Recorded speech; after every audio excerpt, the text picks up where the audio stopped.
안녕하세요. 여러분들이 궁금해하시는 모든 부동산 이야기를 먼저 알려드리는 루원 센트럴 부동산 TV 한명아입니다. 오늘은 요즘 부동산에 있으면 가장 많이 문의 주시는 상담 내용인 대출 규제와 금리 인상에 대해서 같이 알아보도록 하겠습니다. 대출 규제와 금리 인상 발표가 되면서 매도하시려는 분들, 매수하시려는 분들 걱정이 아주 많습니다. 아무것도 안 하시는 분들이라고 걱정이 없지는 않으신 것 같습니다. 앞으로 전망이나 팔면 언제쯤 팔아야 하나, 더 오를 것 같은지 여부를 물어보시러 잠깐씩 사무실에 들려 상담을 하고 계십니다. 연일 뉴스에서 또는 전문가라고 얘기하는 유튜버님들이 매수 심리가 뚝 떨어졌다, 하락장이 시작됐다, 연일 우리에게 겁을 주고 있는 상황에서 우리는 또 우리 나름대로 예측이라는 걸 한번 해볼 필요가 있을 것 같아 여러분들과 같이 생각해보는 시간을 가질까 합니다. 영상에 앞서 좋아요와 구독하기 부탁드립니다. 정말 금리가 오르고 대출이 규제가 되면 매수 심리가 뚝 떨어져서 폭락장이 올까요?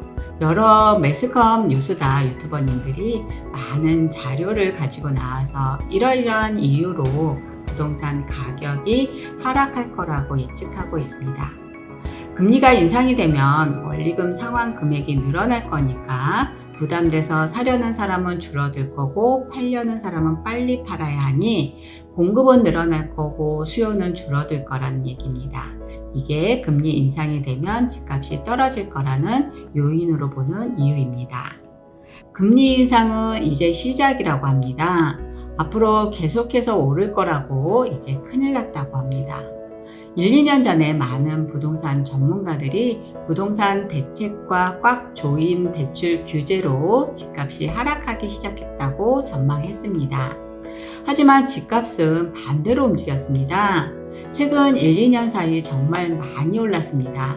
그런 금리를 계속해서 올릴 수밖에 없는 이유를 우리가 조금만 생각해 본다면 또 다른 생각을 끄집어낼 수 있을 것 같습니다.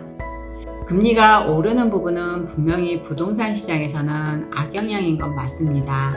하지만 금리가 계속해서 오른다는 얘기는 인플레이션이 있어서 돈의 가치가 막 하락한다든가 경기가 과열되어서라고 우리는 알고 있습니다.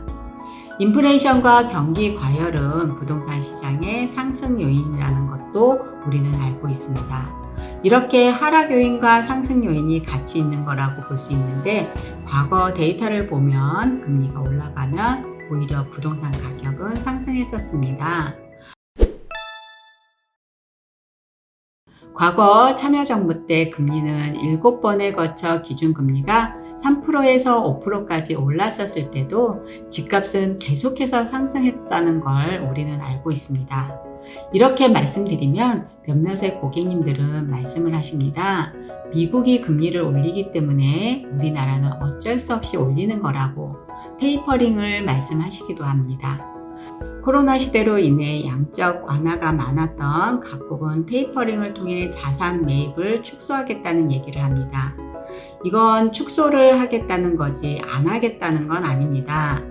양적 완화 정책으로 인해 유동성은 이미 넘칠 만큼 유통이 되고 있는데 그래도 돈을 줄여서 푼다는 얘기지 안 푼다는 얘기는 아닙니다.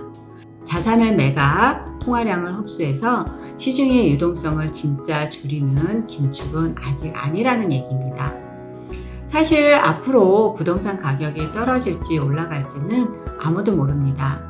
하지만 우리가 과거 데이터를 보면 대출이 규제가 되었다고 금리가 인상이 되었다고 부동산 가격이 막 하락하지는 않았습니다.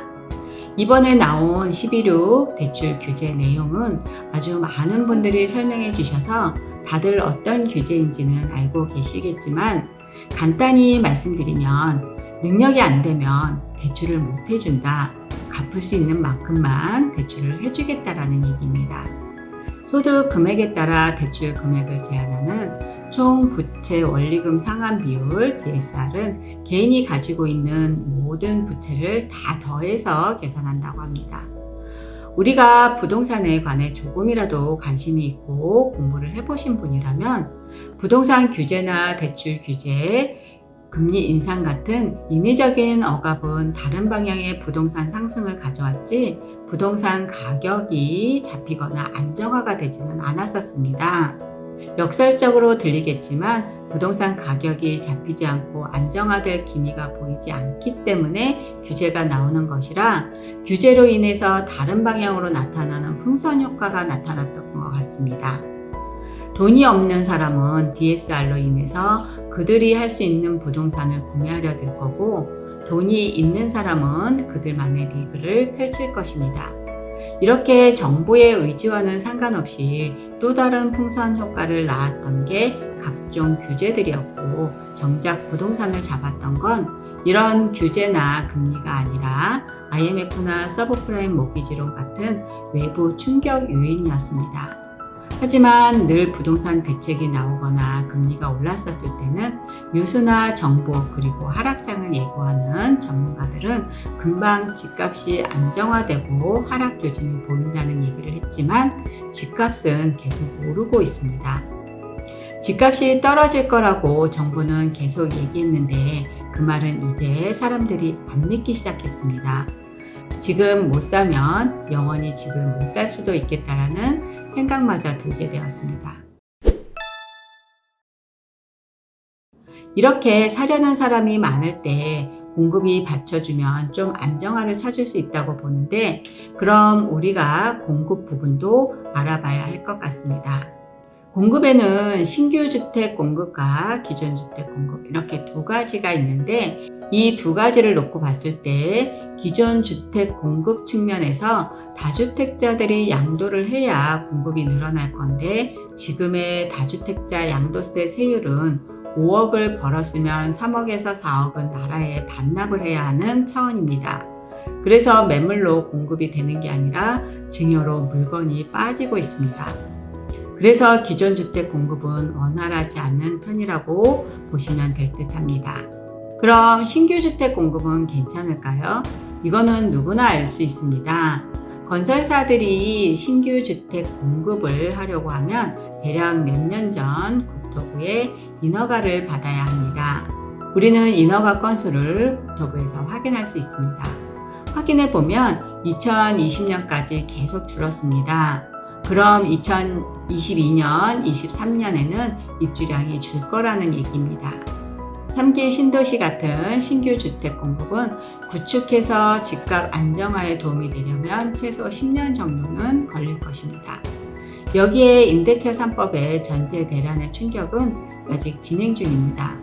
집주인들이 나중에 집 매도에 따른 준비 과정으로 전세 세입자 갱신 청구 거절로 집주인이 가족을 나눠 세대를 만들고 실거주 요건을 만드는 과정에서 전세 물건이 줄어들어 집값을 떠받쳐주는 버티기까지 나타나는 양상입니다. 이렇게 신규 주택, 기존 주택 공급이 부족하면 매수 압력은 더 강해질 수밖에 없습니다. 그럼 우리가 어떤 걸 예측해 볼 수 있느냐 하면 집값이 오르려는 압력과 대출 규제 등의 여건 압력이 동시에 작용하기 때문에 가파른 상승보다는 약간 완만한 상승을 생각해 볼 수 있습니다. 내 집 마련을 하려면 지금이 기회라는 뜻이기도 합니다. 우리가 부동산을 이야기할 때 조정은 있어도 하락은 없다라는 말을 합니다. 잠시 조정되는 듯해도 결국에는 우상향하고 있다는 말이기도 합니다. 우리가 실거주해야 하는 주택은 반드시 필요하므로 무주택이시라고 하면 지금이 기회입니다. 놓치지 않기를 바랍니다. 우리가 예측이라는 건 전망이기 때문에 틀릴 수도 있지만 말씀드리는 저의 생각과 믿음이라고 보시면 될 듯하고 판단은 고객님들께서 하셔야 할 부분이기는 하지만 돈의 가치는 계속해서 떨어지기 때문에 집값이 오를 수밖에 없습니다. 대출은 개인에게는 안 해준다고 해도 기업들에게는 나가기 마련이므로 언제든지 계속해서 진행되어 왔었고 통화량은 계속해서 증가할 수밖에 없습니다. 그 예로 10년, 20년 전의 만 원의 가치와 지금의 가치는 확연히 다르고 앞으로 10년, 20년 뒤의 만 원의 가치는 지금의 1,000원의 느낌일 수 있습니다. 이런 상황에서 자본보다는 현물에 기댈 수밖에 없다는 생각이 들기도 합니다. 그리고 인구수는 줄지만 가구수는 오히려 늘고 있습니다. 이분들이 어디로 가느냐 하면 서울이 아니라 수도권으로 가고 있습니다. 서울은 이미 너무 올라서 그림의 떡일 수 있고 수도권 중에서 서울 접근성이 좋으면서 호재가 있는 지역으로 움직인다는 얘기입니다. 집값을 움직이는 요소는 굉장히 많이 있습니다. 교통망, 호재, 직장, 인구 동향 등 아주 많은 요소들 중에 금리는 일부분일 뿐입니다. 이렇게 금리를 올리고 대출을 규제한다고 해서 집값이 떨어지기보다는 하방 경지성으로 매물은 줄어들 것이고 살고 싶어지는 지역에 사고자 하는 사람들의 매물은 생각보다 많지 않을 수 있습니다. 금리 인상과 대출 규제로 하락을 생각하는 사람들은 여러 가지 자료를 가지고 이야기하지만 실제 현장에서 보여지는 부분은 집을 보유하고 계시는 분들이 팔아줘야 하는데 그분들은 집을 팔지 않으려고 노력하고 있는 것 같습니다. 반대로 매수자들은 대출 규제와 금리 인상, 높아진 호가로 매수에 신중을 기하는 모습이기도 합니다.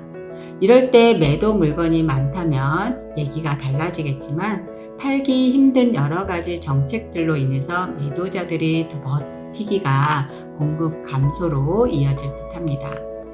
이렇게 매도자, 매수자의 줄다리기 양상에서는 떨어질까 오를까를 점치기보다는 무주택으로 매수를 고민하시는 분들께는 주택 가격이 떨어지지 않고 폭등장이 다시 나타날 수 있습니다.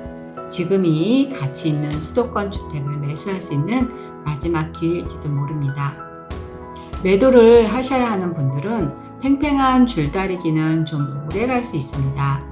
미래를 점치기보다는 매도 타이밍이 있을 때 매도하셔야 비탈이 없을 수 있습니다. 저희 개인적인 생각이고 선택은 고객님들의 몫이기는 하지만 이번 대출 규제나 금리 인상으로는 부동산 가격이 폭락하거나 하지는 않을 것 같습니다. 하여 고객님들께서 집을 사시거나 파실 때 아니면 전세를 구할 때 생각 정리에 도움이 되시라고 영상 올려봤습니다.